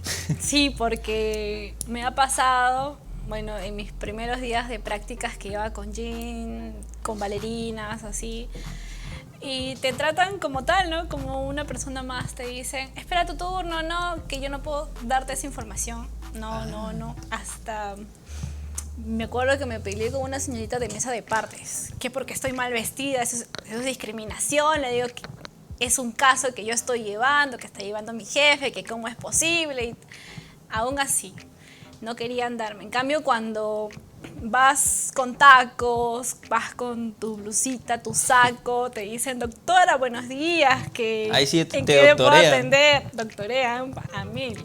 Sí, doctora, no se preocupe. ¿Quiere copia simple? Sí, espera ahí. Tome asiento, ¿quiere agua? Es así. Entonces creo que influye mucho la forma de vestir en el derecho. Cosa que no debería ser así, ¿no? Pero bueno, es lo que tiene que ser aquí, ¿no? En este contexto. ¿Te ha pasado algo parecido a ti, Arturo? Sí, tiene mucha razón mi compañera, porque creo que como te ven te tratan. Y a pesar de que soy un poco discriminador, etcétera, pero quizás cómo tú te presentes, cómo la presencia que uno tiene, cómo habla, cómo se viste, te tratan quizás distinto, ¿no? Por la misma manera, el contexto donde uno está, cuando voy a hacer algún seguimiento, cuando voy a recoger algunas copias, cuando tengo que hablar con un fiscal, etcétera, etcétera, o un asistente fiscal, trato de ir lo mejor vestido posible, porque quizás es la manera en que uno me puede intentar diferente. Como dice mi compañera, quizás puede ser algo discriminador, véalo quizás por otro lado, como le digo, es más que todo la presencia que uno da. Porque si uno se presenta quizás mal vestido, con la corbata movida, así, con la camisa afuera, quizás, que sé de dónde viene, pues, ¿no? Entonces... De un accidente de tránsito. Sí, mi carro chocó, estoy foliando, perdóname. Entonces, como te digo, como te tratan, y eso es importantísimo. Más que todos los abogados, como dicen, en la carrera más pulcra de todas. Sí. ¿Cómo es Caro Coria con sus practicantes? Yo he escuchado muchas anécdotas del doctor Francia Arias, por ejemplo, pero del doctor Caro Coria no muchas. Es un doctor que es muy serio en algunas ocasiones cuando tiene que ser serio, porque hay momentos para todo, pero a la vez con nosotros nos inspira mucha confianza. Trata de que de nosotros no ver como que algo jerarquizado. Trata siempre en el estudio de que todo sea horizontal. De esa manera creo yo que uno se siente como en casa, uno se siente bien, uno se siente menos, uno se siente con miedo. ¿De qué forma logra romper el hielo? En primer lugar, por ejemplo, desde que hay una política en el estudio de que a nadie se le debe decir doctor, sino a través de su nombre. Es más, en los cubículos que tenemos los practicantes, ahí dice, mi nombre es Arturo, no soy el practicante. O sea, y en las oficinas de los abogados, en la puerta hay, mi nombre es, por ejemplo, mi jefa, mi nombre es Ana, no soy doctora. Entonces, interesante. Desde ahí uno parte y obviamente que me siento un poco raro decirle a mi jefa Ana. Porque o sea, estás acostumbradísimo a decirle doctor a todo el mundo. Creo que el sistema mismo nos ha hecho así. Porque al menos yo, una cuestión de respeto, no una cuestión de quizás de miedo, es una cuestión de respeto, le digo doctora. Siempre le digo yo a mi jefa doctora. A pesar de que nos hayan dicho no se dice doctora, se dice Ana. Por ejemplo, hay otros abogados que me dicen, no, mi doctor, dime, por ejemplo, dime Miguel o dime Joel, ¿no? O sea, tranquilamente, pero una cuestión de respeto, uno siempre trata de llevar ese grado, ¿no? Y después, partiendo desde ahí, horizontal. Hay abogados que se ofenden cuando no le dicen doctor. Sí, he conocido varios casos. Pero después, por otro lado, el doctor es muy jovial. Entra a la sala de practicantes y trata de romper el hielo lanzándonos alguna broma, bromeándonos un poquito con un chiste por ahí, por allá. Entonces nosotros como que nos sentimos más en casa, más en confianza. Y nos permite trabajar mucho más tranquilo, nos rompe ese estrés que tenemos en algunos momentos. Y el doctor, claro, quizás no para mucho en su oficina por lo mismo trajín que él tiene, es un hombre muy ocupado. Pero cuando está ahí, a veces sube a la sala de practicantes y nos lanza una broma, algo jovial, nos hace reír y es muy, muy buena gente, pues, ¿no? Aparte que está presto a apoyarte en lo que sea y si es académico, mucho mejor. ¿El doctor Francia también es bromista o tiene sus maneras particulares? Sí, tiene bromista. Sí, el doctor Francia es muy bromista, es muy jovial también. Bueno, con él siempre el trato es horizontal, siempre fue muy presto a conversar, a dialogar. También tiene una agenda muy recargada, pero aún así siempre se daba el tiempo para poder conversar con todos nosotros, ¿no? Y los demás doctores también, o sea, dentro del estudio hay muchos doctores, la doctora Ana Ponce, el doctor Julio, siempre fueron muy generosos con el trato respecto pues a los practicantes, ¿no? Nunca nos han tratado así mal. Bueno, yo he escuchado de varios estudios que sí explotan y que tienen un trato un poco de jerarquías y todo, pero es algo que no pasaba en el estudio del doctor. Incluso siempre pues hacía fiestas, bueno, no fiestas, reuniones se podría decir, de integración. Entonces, ese es el nombre, así se llama ahora. Así se llama no. Así se llama ahora, ¿no? Y todo el estudio, la secretaria, el practicante, los doctores, bailábamos, conversábamos, y es algo que es bueno, ¿no? Porque tú como que trabajas con más ganas cuando hay ese trato. En cambio, bueno, en el estado recién he comenzado, pero es un poco más restrictivo, es un poco más estricto. El tema de la conducta, todo eso sigue un proceso, entonces es como que el primer día me decían no puedes hacer esto, estas son las reglas de conducta y yo estaba así con miedo, pero poco a poco fui conociendo a mis doctores, al director, quienes me han dado pues la mano hasta ahora, ¿no? Siempre me están apoyando así, pero no es el mismo trato, es como que un poquito más formal. O debe ser por el tiempo, tal vez, ¿no? ¿Cómo se le celebra el cumpleaños de un practicante en la institución donde está trabajando? ¿Con el doctor Francia? A ver, con el doctor Francia, por ejemplo. Con el doctor Francia he celebrado 2 cumpleaños y bueno... Te trae mariachis. Me llevaba a comer. Ah, mira. Todos los del estudio nos íbamos a comer. Sacaba un vino para brindar todos por mi cumpleaños, compraba torta. No, siempre fue muy atento. Mis compañeras de trabajo decoraban todo mi escritorio, me ponían globos. Éramos más que compañeros de trabajo, creo que todos éramos una familia. El doctor siempre me dio un trato muy gentil, siempre fue muy solidario conmigo, entonces creo que por eso era muy bueno con el tema de los cumpleaños, ¿no? ¿Cómo se celebran los cumpleaños en Caro y Asociados, Arturo? Parecido, como mencionó ella, por ejemplo, el área de recursos humanos, Camila, es que nunca falta, ella pone los globos en el cubículo del practicante, si es como en mi caso en específico pone unos globos, cuando ya se va a practicante, obviamente, sin que se dé cuenta, lo pone ahí los globos y pone con letras de cartulina, feliz cumpleaños, tal, por ejemplo. Si fuera mi cumpleaños, feliz cumpleaños Arturo, que por cierto ya viene, voy a ponerme los globitos. Y luego de ello, al día siguiente, aproximadamente 4 de la tarde, 3 y media de la tarde, 5 de la tarde, se hace un compartir en la cocina del estudio. Ahí hay torta, bocaditos, cantamos feliz cumpleaños y pues de ahí cada uno sigue con sus labores. Si cada día viernes quizás a la salida se puede hacer algo más, pero normalmente cuando es horario laboral pues pasamos de compartir y a un rato compartimos, conversamos, nos reímos y luego otra vez así con las labores. Ahora, ustedes han estado en momentos de mucha tensión, seguramente cuando hacías prácticas en el estudio del doctor Francia, tú también, Arturo, cuando hacías prácticas en el estudio de Caro y Asociados. En esos momentos de tensión, ¿cómo es que tu jefe directo ejerce presión sobre el practicante? ¿De qué forma? Porque todos los jefes son distintos. Sí, algunos sí. alzan un poco la voz, ¿no? Otros son más incisivos, qué sé yo. Hay muchas formas en cómo un jefe puede presionar al practicante porque se le vence un plazo, qué sé yo. Me va a matar mi jefe. No, el doctor Francia, la verdad, nunca me ha levantado la voz. Es más, nunca mira serio ni nada. Dice, bueno, pues a trabajar, dice, ¿no?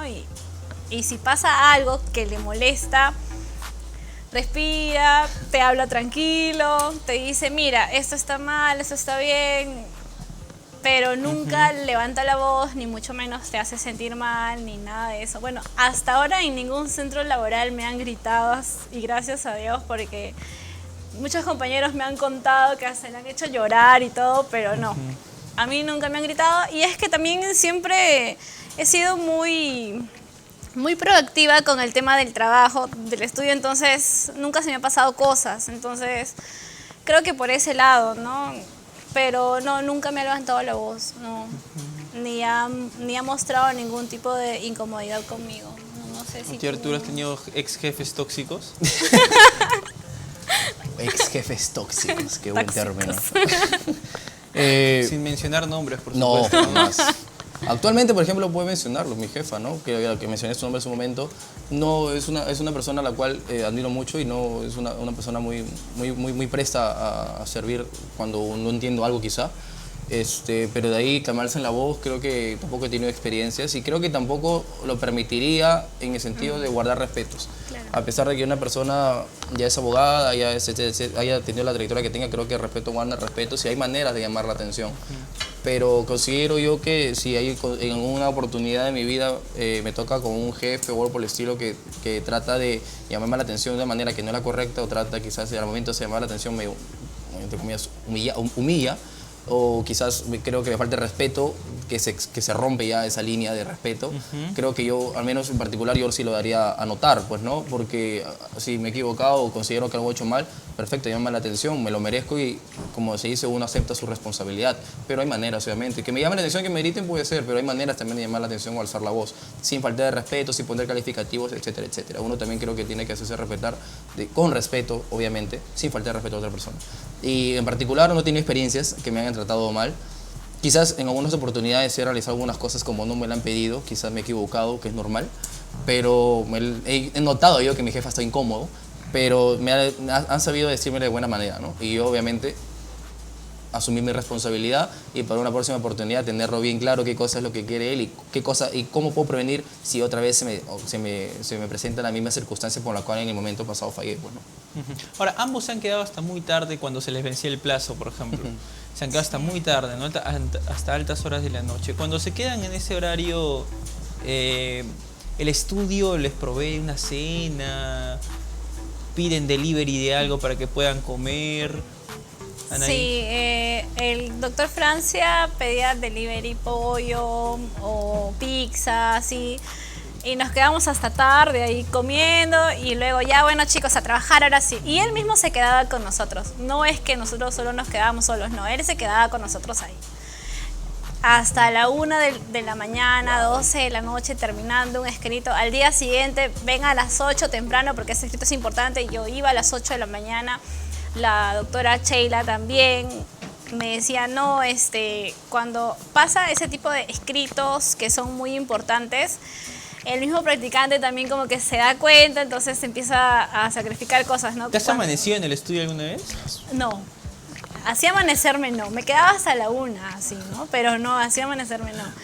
El doctor tampoco es que lo permitía, ¿no? Nos decía, ya chicos, ahora sí pueden ir a sus casas, pero como nos falta, continuamos mañana a las 8. ¿Los mandaban en taxi a su casa? Ah, no, sí, el doctor siempre me hacía andar en taxi. O sea, cuando era altas horas de la noche, sí. Y cuando era, por ejemplo, para poder presentar escritos en lugares que son peligrosos, también me iba en taxi. Wow. Por ejemplo, me fui hasta Callao, 2 de mayo de Callao. Barrio. No sé si... Créeme que me daba miedo, yo temblaba ahí. Pero yo fui, o sea, bien lisa, ¿no? Yo digo, no, yo voy a ir sola, no te preocupes, ¿no? Y la doctora me decía, pero es peligroso, ten cuidado, si quieres te pido taxi. Y yo por quedar bien, no se preocupe, yo llego como sea. Me tomé las combis esas y empecé a sentir miedo porque cada persona que pasaba por ahí era como que todos veían mi cartera. Y era, no sé si conoces Plaza 2 de Mayo de claro. Callao. Esa zona, caminar por esa zona es peligrosísima. Y yo me bajé y dije, voy a caminar. Pero para volver ya no podía porque, o sea, había un montón de jóvenes que me daban miedo.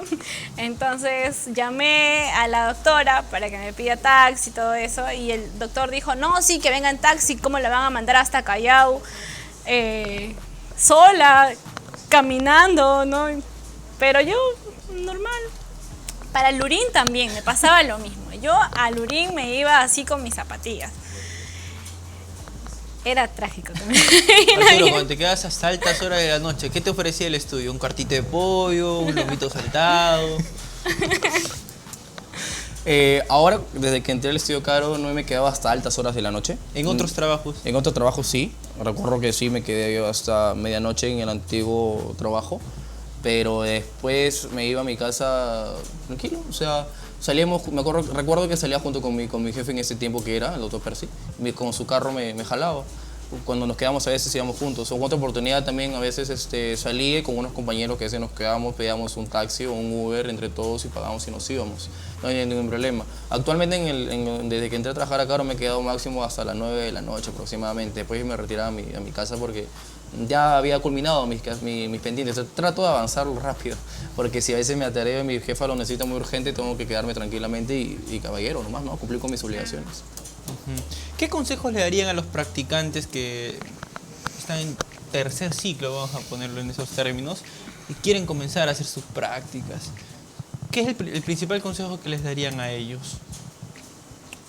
Bueno, para que no cometan, por supuesto, los errores que también ustedes en algún momento cometieron, o para que los eviten cometer esos errores.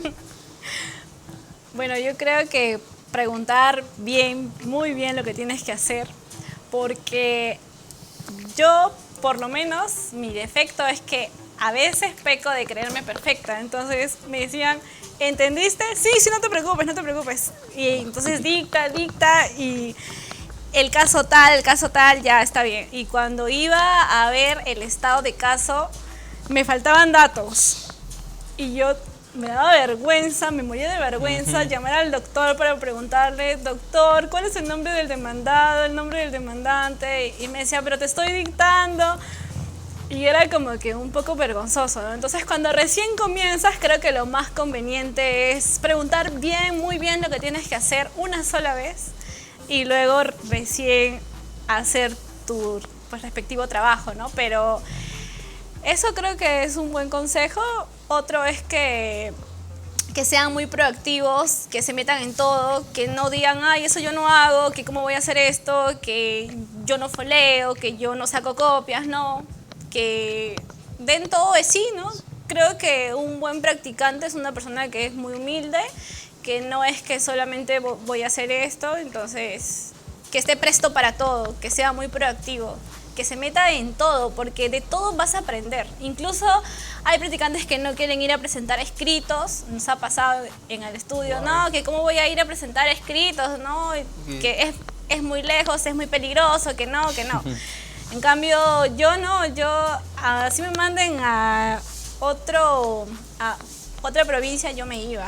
Y es como que siempre tienes que estar presto para lo que te manden, nunca decir no. A menos, como dice mi compañero, que te falten al respeto y que te digan, haz esto cuando sabes muy bien que no deberías hacerlo, ¿no? Es una falta de respeto tal vez. En particular, me gustaría decirles a los alumnos que recién empiezan la carrera lo mismo que me decían a mí. En particular, tengo mucho estima, mucho agradecimiento al doctor Daniel Ernesto Peña Labrín. Es un docente de la universidad que me enseñaba Derecho Penal y que me aconsejaba mucho como un hijo. Y voy a decir lo que mismo me decía a mí. Hay que estudiar todo lo que uno puede estudiar.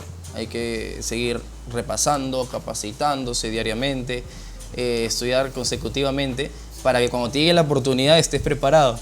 Porque si no estás preparado y te llegó la oportunidad, pues perdiste esa oportunidad, valga la redundancia, de poder mostrar lo que vale. Pues no, siempre me aconsejaba el doctor que estudie, y cuando me la oportunidad estoy preparado. Y es lo que he tratado de hacer. Y posteriormente, como mencioné yo, cuando estás trabajando en un lugar, pregunta. Todo lo que puedas pregunta. Porque, como lo mencioné, cada abogado trabaja distinto. Tienes que conocer cómo trabaja otro abogado, que te puede costar quizás un poquito de tiempo. A mí me costó al inicio, cuando entré al estudio Caro, acostumbrarme a la temática del sistema de trabajo del estudio Caro, porque yo quizás estaba acostumbrado a otro estilo de trabajo. Porque, con ¿qué otra es lo temática diferente en estudio Por ejemplo, Caro? el estudio Caro es muy formal. Hay un procedimiento y protocolos para cada cosa.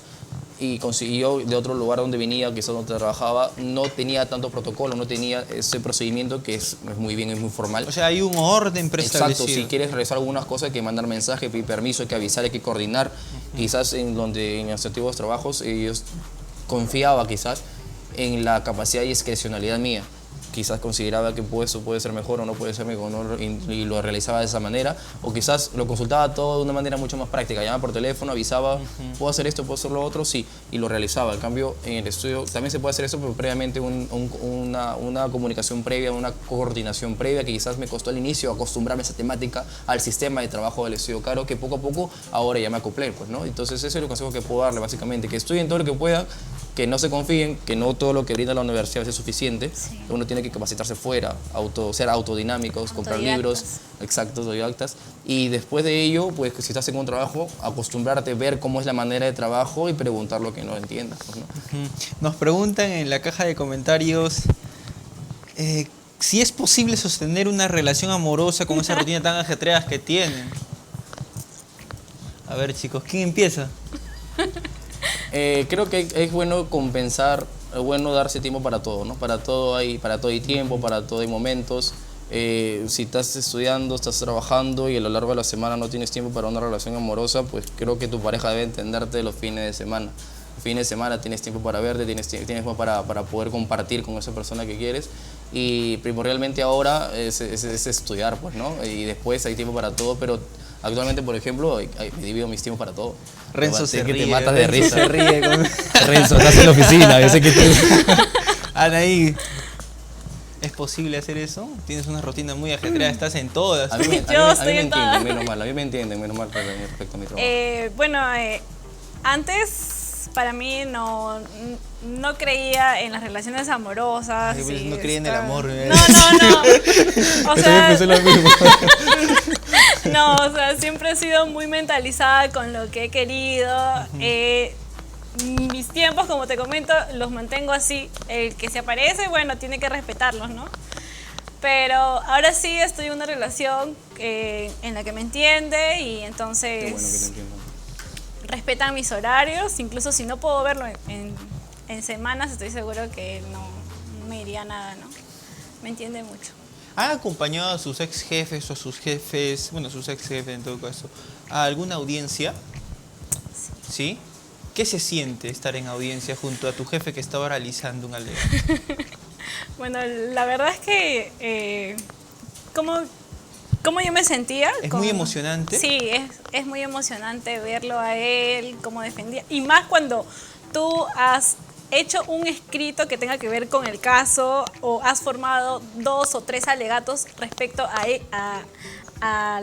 al caso, entonces cuando ves que tu jefe lo expone, tú te sientes muy orgulloso y dices, eso yo le dije. Y es como que es un sentimiento muy bueno, muy gratificante cuando haces algo y tu doctor lo aplica en plena audiencia.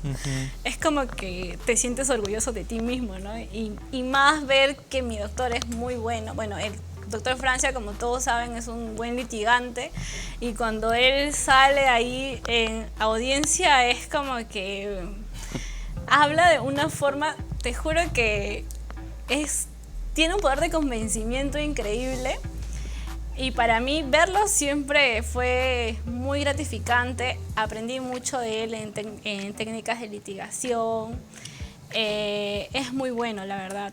Yo me sentí orgullosa, de verdad. Sí, Arturo. en mi caso también sí he acompañado audiencias a mis ex jefes, a mi actual jefa también, y particularmente a mí me da ganas de entrar ahí a analizar, porque uno se emociona, pues, ¿no? O sea, ya veo el momento de que mi oportunidad en que me toque realizar en alguna oportunidad cuando sea abogado y tratar de hacerlo de la mejor manera. Está preparado para ello también, está con todo, no te puedes sorprender, como diría en un momento en una entrevista, que vi también el doctor Jefferson Moreno, que mencionó, el fiscal no te puede sorprender con ninguna casación Que no hayas leído. Que no hayas leído.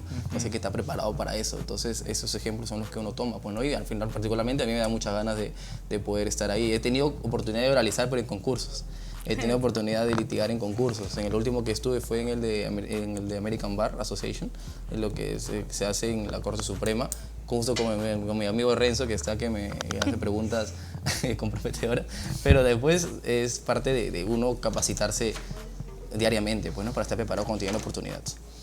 ¿Qué ciclo estás tú, Anaí? Mi régimen es anual, entonces es el último año, 6º año. 11º ciclo sería, ¿no? ¿Se han visualizado cómo va a ser cómo van a festejar el día de su graduación? Uf. Están a un paso de De egresar. hecho, ya comenzaron los preparativos en mi base, Sí. ya comenzaron los preparativos desde el año pasado. ¿A quién le vas a dedicar tu graduación? A mis padres, de hecho, a mis padres, a mi A papá. Pararín.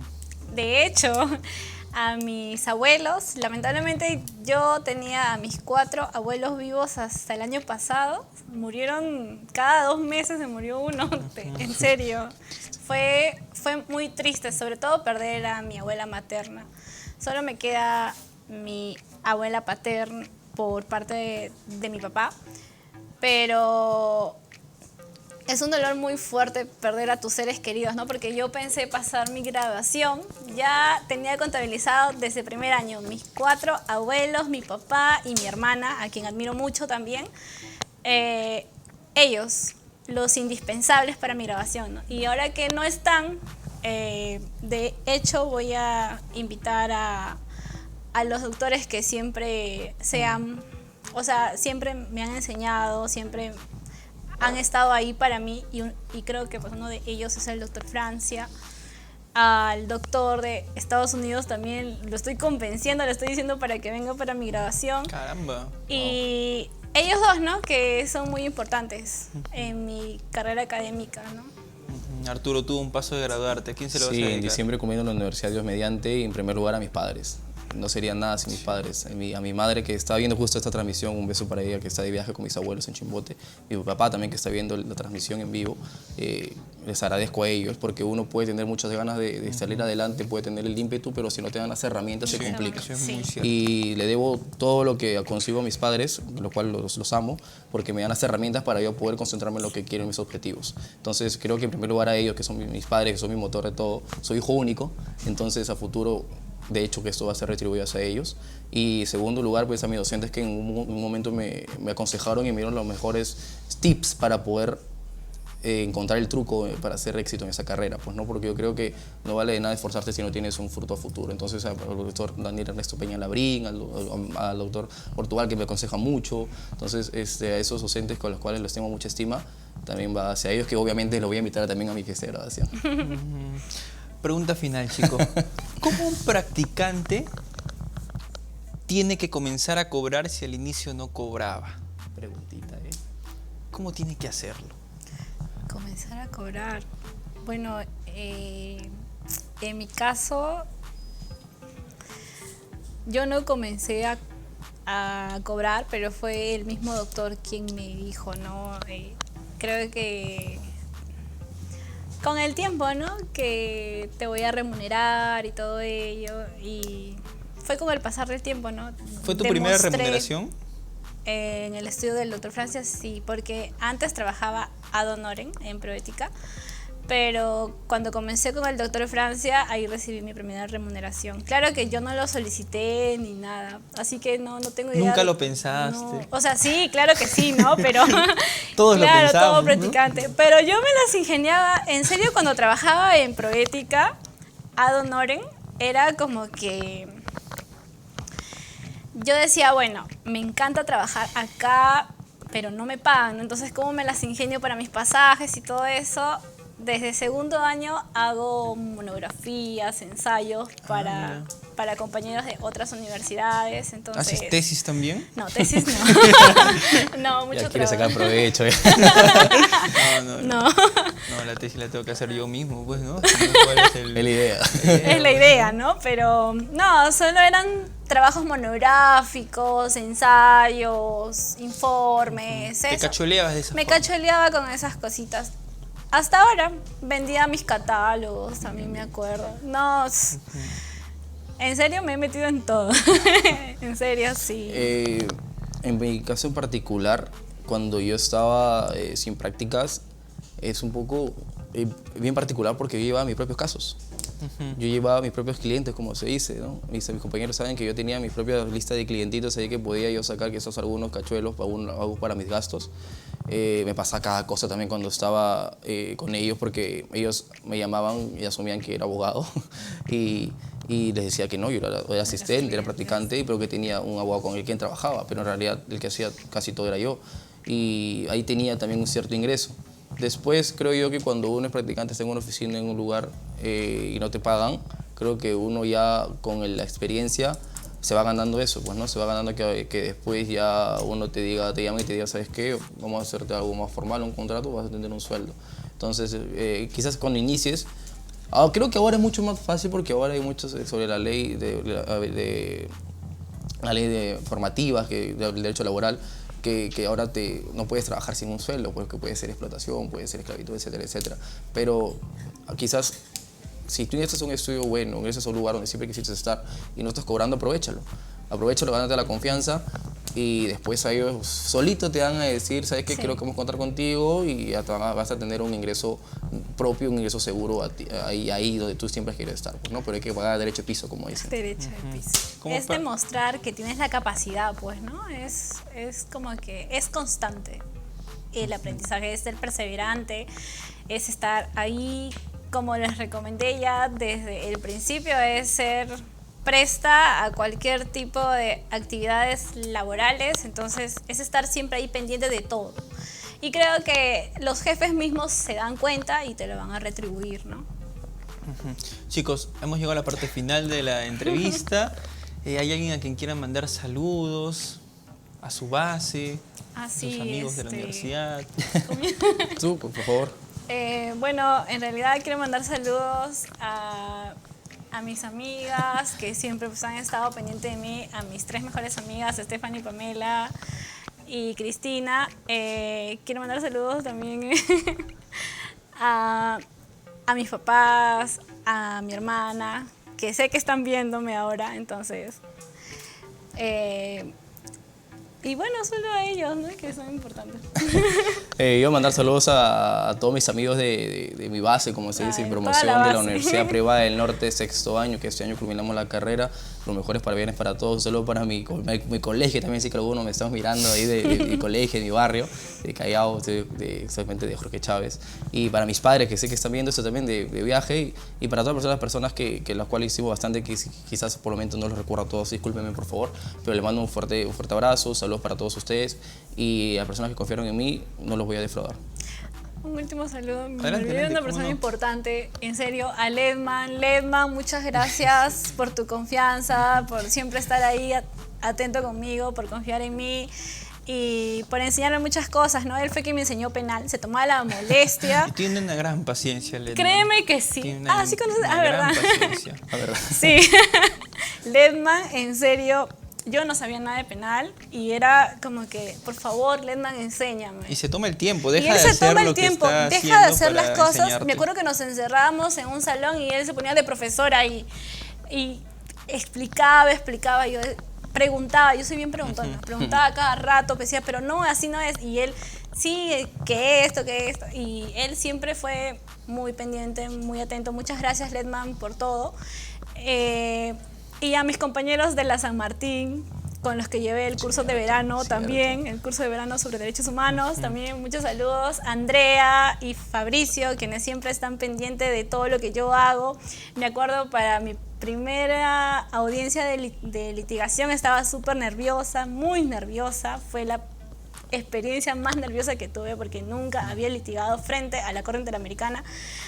Y ellos estaban ahí pendientes de mí, siempre ahí apoyándome, confiando en mí, siempre me decían, confía en tu capacidad, tienes mucha capacidad, y mírenme, aquí estoy ahora en una entrevista junto con Francisco. Me he hecho correr porque yo también hice el curso de Derechos Humanos en la San Martín en el año 2017 y conocí a grandes amigos, unas personas. Grandes amigos, y sí. en mi entorno mandaron muchos saludos previo a esa entrevista, y amigos Sergio, que está en Colombia, que conocí en ese curso, hijo de las gestiones, y me da la confianza para poder viajar a Colombia. Sergio está Todo pagado. Sergio Díaz Botero, perdón. Sergio Díaz Botero, que está en Colombia, en la Universidad de Gran Colombia, y que me dio la confianza para poder viajar hacia ese país y poder brindar la conferencia y llevar ese curso con todos los pagados. Así que un saludo para ellos también. Un agradecimiento especial también a todas las personas que han seguido conectadas a la transmisión en vivo, a Susana Belén Machaca Quispe, a Renzo Vázquez Villacorta, que sigue comentando, Eso es del estudio. Gracie Llerena, Fernando Ortiz, a la doctora Sandra Gil Armas, que se acaba de conectar y hace un rato y está viendo también esta transmisión en vivo. Un fuerte saludo a todos ellos, A todos en la oficina, a los saludos. chicos de la Universidad Privada del Norte